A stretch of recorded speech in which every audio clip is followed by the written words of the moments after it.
moi.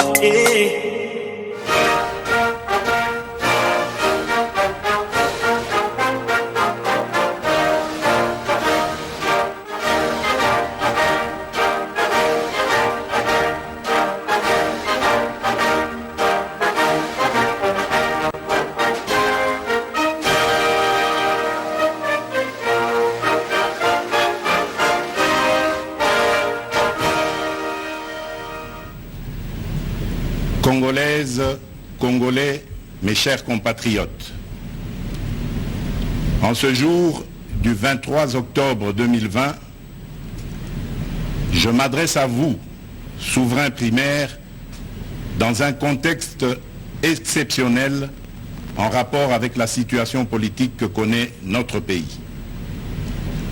Ce contexte de fragilité de notre pays, de même que les résultats électoraux de janvier 2019, nous ont forcés à élargir nos rassemblements pour nous unir au-delà de nos familles politiques traditionnelles. Cet effort de recomposition a touché aussi bien le pouvoir sortant que l'ancienne opposition, ce qui a conduit à une situation inédite où des adversaires farouches d'hier sont devenus des alliés. Nous avions choisi de gérer le pays au sein d'une coalition qui semblait constituer la solution idoine pour sortir le pays de ces différentes crises récurrentes et préserver ainsi les acquis de l'alternance.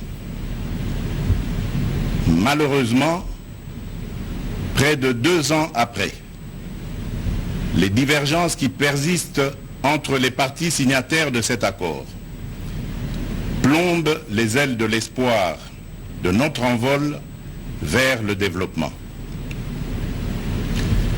Ces divergences portent notamment sur les questions relatives à la paix et à la sécurité nationale, à la Commission électorale nationale indépendante, à l'organisation des élections, à la gestion du portefeuille de l'État, à la territoriale, à la diplomatie, à l'indépendance de la justice et à l'instauration de l'État de droit qui sont un enjeu majeur pour notre nation. L'importance de ces questions me convainc qu'elles ne doivent être laissées à la merci d'un seul groupe politique.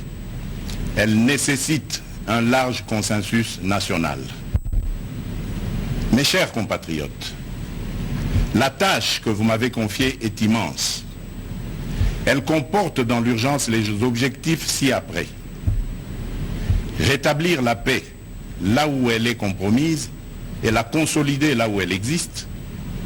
Construire la démocratie. Organiser des élections crédibles dans les délais constitutionnels.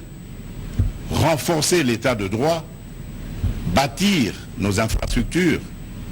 Assurer la santé à nos populations, garantir l'éducation de nos enfants, donner une perspective économique à notre jeunesse et promouvoir davantage les droits des femmes.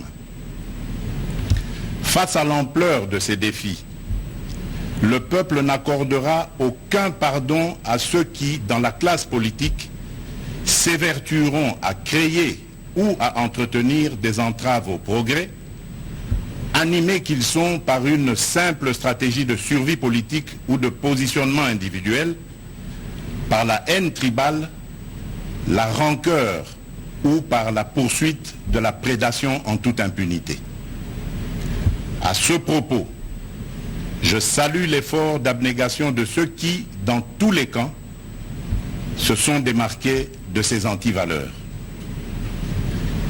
Mes chers compatriotes, l'état de droit que nous voulons vient d'être conforté par la prestation de serment de 3 juges constitutionnels, ce qui désormais assure à cette juridiction un fonctionnement régulier. Mes chers compatriotes, la restauration de l'état de droit dans notre pays n'est pas un leurre, mais le fruit d'une volonté politique, du reste coulée dans un programme de gouvernement tel qu'adopté par le Parlement. Il demeure vrai que sa mise en œuvre énerve certains nostalgiques, habitués à l'impunité et au traitement de faveur.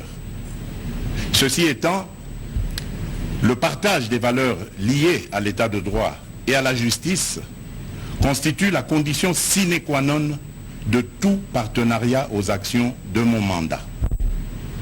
Mes chers compatriotes, chaque année, plus de 2 millions d'enfants congolais naissent et s'ajoutent au nombre déjà important de notre population. Nous sommes individuellement et collectivement responsables de leur destin. Nous ne pouvons laisser leur avenir à la merci de pesanteurs ou écueils inhérents aux pratiques politiciennes qui retardent ou affaiblissent la réalisation du programme pour lequel vous m'avez élu.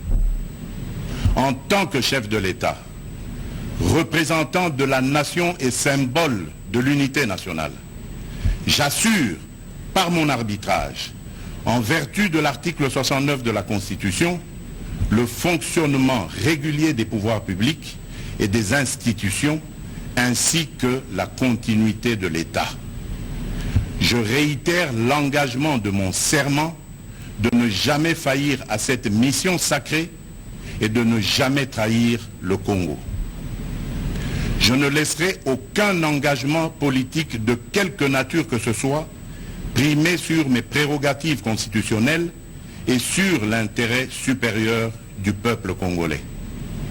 Je ne transigerai avec les intérêts supérieurs de la nation. Je ne céderai jamais la moindre portion de notre souveraineté nationale. Je ne ménagerai aucun effort pour préserver la paix et l'unité nationale.